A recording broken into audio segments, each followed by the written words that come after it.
বন্ধুরা, আজ আমি আপনাদের সঙ্গে ভাগ করে নিতে চাই কিছু কথা, কিছু অনুভব, কিছু শোনা গল্প, যা হয়তো আপনাদের মনেও সাড়া জাগাবে।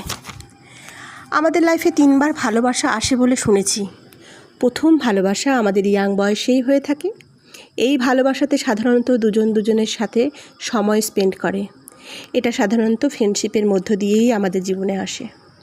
কারো কারো কাছে এই ভালোবাসাটা এতটাই ভ্যালুয়েবল হয় যে মনে হয় দুজন দুজনকে কখনো আলাদাই থাকতে পারবে না। কিন্তু পরে বিনা কারণেই কিন্তু ভালোবাসা ভেঙে যায়।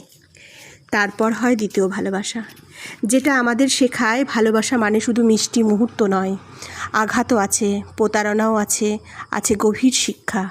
মোট কথা, এই ভালোবাসা আমাদের পরিণত করে।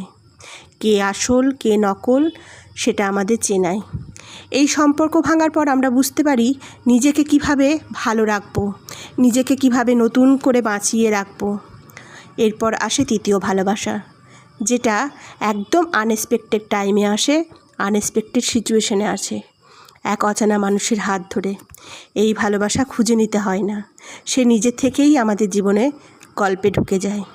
তখন আমরা ভাবি অনেক কিছুই দেখেছি, অনেক কিছুই শিখেছি, এবার আর কারোর প্রতি মন টানবে না। কিন্তু বাস্তবতা অন্য কথা বলে। এই ভালোবাসাই হয় সবচেয়ে গভীর, সবচেয়ে সত্য। এই মানুষটি আমাদের জীবনে শেষ পর্যন্ত পাশে থাকে, শেষ নিঃশ্বাস পর্যন্ত আমাদের হাতটি ধরে রাখে। বিশ্বাস করুন, হয়তো আপনাদের জীবনেও এসে গেছে সেই মানুষটি, এসে গেছে অথবা আসছে, একেবারে অজান্তেই। একেই বলে সোলমেট। আপনারা কি খুঁজে পেয়েছেন আপনাদের ভালোবাসা? সেই সোলমেটকে কমেন্টে জানান। আর আশা করি আপনাদের ভালো লাগবে। নমস্কার।